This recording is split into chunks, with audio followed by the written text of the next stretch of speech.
9টি নিয়মের কথা বলবো, তা যদি আপনি আগামী 90 দিন বা 3 মাস নিয়ম মেনে পালন করেন তাহলে ইনশাআল্লাহ আপনার কোল আলো করে সন্তান আসার সম্ভাবনা বহুগুণ বেড়ে যাবে। তো আজকের এই ভিডিওটি কেবল তথ্য নয়, এটি আপনার জন্য একটি কমপ্লিট গাইডলাইন।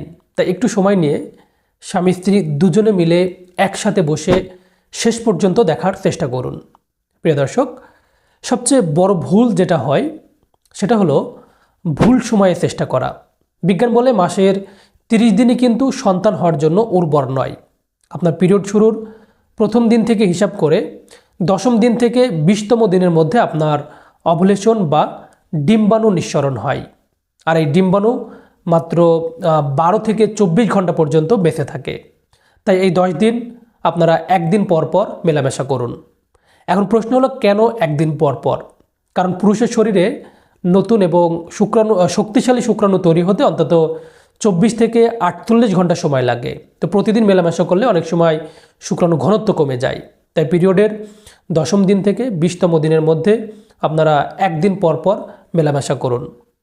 আগামী 3 মাস আপনার রান্নাঘর হবে আপনার জন্য ক্লিনিক। মনে রাখবেন, ডিম্বাণু এবং শুক্রাণুর মান ভালো না হলে কিন্তু ভ্রূণ তৈরি হবে না।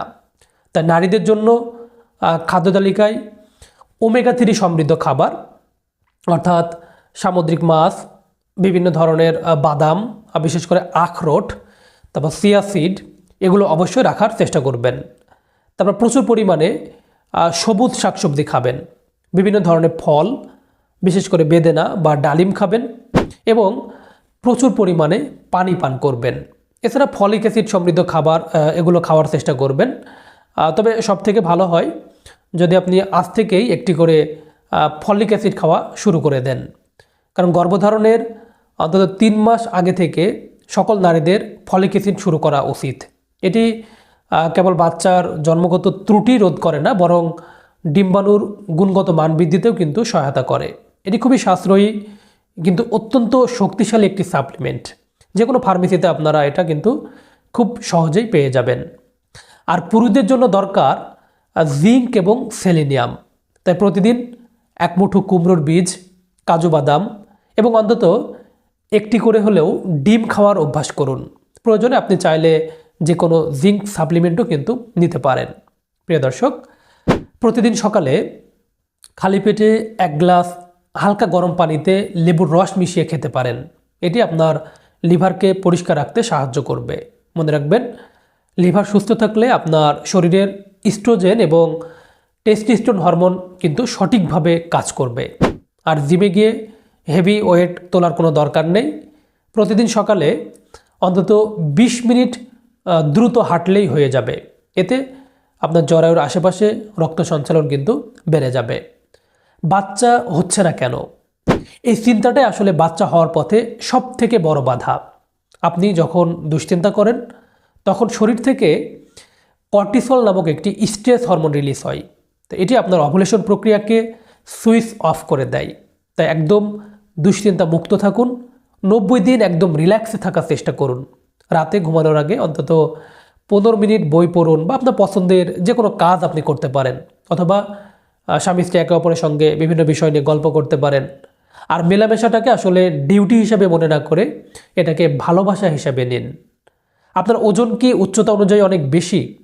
বিশেষ করে নারীদের ক্ষেত্রে পেটে মেদ থাকলে পিসিওএস এর সমস্যাটা দেখা দিতে পারে। তাই আপনার ওজন বর্তমান ওজন থেকে যদি মাত্র 2 থেকে 3 কেজি কমাতে পারলেও আপনার গর্ভধারণের সম্ভাবনা কিন্তু 30% বেড়ে যাবে। তাই ভাত বা কার্বোহাইড্রেট কমিয়ে আপনি প্রোটিন এবং ফাইবার সমৃদ্ধ খাবার বাড়ান। এটি আপনার ডিম্বাশয়কে সচল করবে। এই 3 মাস কিছু জিনিসকে আপনার না বলতে হবে।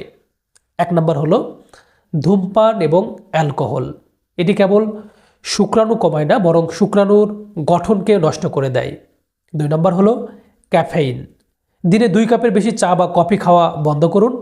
মনে রাখবেন, অতিরিক্ত ক্যাফেইন আপনার ফ্যালোপিয়ান টিউবের কার্যকারিতা কমিয়ে দিতে পারে। 3 নম্বর হলো প্যাকেটজাত খাবার। অতিরিক্ত চিনি এবং সয়াবিন তেলে রান্না আজই বন্ধ করুন। মনে রাখবেন, এগুলো সবগুলোই কিন্তু আপনার হরমোনের জন্য সবথেকে বড় শত্রু। মেডিকেল গবেষণায় দেখা গেছে যারা নিয়মিত রাত জাগেন তাদের সন্তান হওয়ার ক্ষমতা অনেক কমে যায়। কারণ রাত 10টা থেকে রাত 2টার মধ্যে আমাদের শরীরে মেলাটোনিন তৈরি হয়, যেটা ডিম্বাণুর সুরক্ষা নিশ্চিত করে। তাই অন্তত রাত 11টার মধ্যে ফোন দূরে রেখে বিছানায় যাওয়ার চেষ্টা করুন এবং একটানা 7 থেকে 8 ঘন্টা গভীর ঘুম নিশ্চিত করুন। মেলামেশার পর অন্তত 10 থেকে 15 মিনিট বিছানায় শুয়ে থাকুন। এটি আপনার শুক্রাণুকে জরায়ুর দিকে যেতে সাহায্য করবে। যদিও এটি বাধ্যতামূলক না, তবে আপনার মানসিক স্বস্তির জন্য আপনি মিলনের পর কিছুক্ষণ শুয়ে থাকতে পারেন। আর ভুলেও সহবাসের সময় থুথু বা নিম্নমানের লুব্রিকেন্ট জেল ব্যবহার করবেন না। এগুলো আপনার শুক্রাণুকে মেরে ফেলতে পারে। যদি একান্তই আপনার ব্যবহার করার প্রয়োজন হয়, তাহলে আপনি একজন চিকিৎসকের পরামর্শ অনুযায়ী ফার্টিলিটি সেফ লুব্রিকেন্ট জেল ব্যবহার করতে পারেন। সবশেষে একটা কথা বলি, আপনি আপনার চেষ্টাটুকু সেরাটা দিয়ে করুন, বাকিটা আল্লাহ তাআলার হাতে ছেড়ে দিন। তো 90 দিন বা 3 মাস এই নিয়মগুলো মেনে চলার পরও যদি আপনার কনসিভ না করে বা গর্ভধারণ না হয়, তাহলে অবশ্যই আপনারা একজন অভিজ্ঞ বা বিশেষজ্ঞ গাইনোকোলজিস্টের পরামর্শ নেবেন। আপনার চিকিৎসক আপনাকে এবং আপনার হাজব্যান্ডকে হয়তো প্রয়োজনীয় কিছু পরীক্ষা নিরীক্ষা করাতে পারেন। তো পরীক্ষা নিরীক্ষা করার পর আপনাদের সমস্যা অনুযায়ী আশা করি তিনি সঠিকভাবে চিকিৎসা প্রদান করবেন। তো বন্ধুরা, আজ এই পর্যন্তই। এই সম্পর্কে যদি আপনাদের আরও কিছু জানার থাকে, কোনো প্রশ্ন থাকে, এই ভিডিওতে আমার বলা নিয়মগুলো যদি আপনারা ভালোভাবে বুঝতে না পারেন, তাহলে অবশ্যই আপনারা কমেন্ট করে জানাতে পারেন। আমি চেষ্টা করব আপনাদের কমেন্টের রিপ্লাই করার জন্য। তো সকলে ভালো থাকুন, সুস্থ থাকুন এবং সকলের জন্য শুভকামনা রইল। আল্লাহ হাফেজ।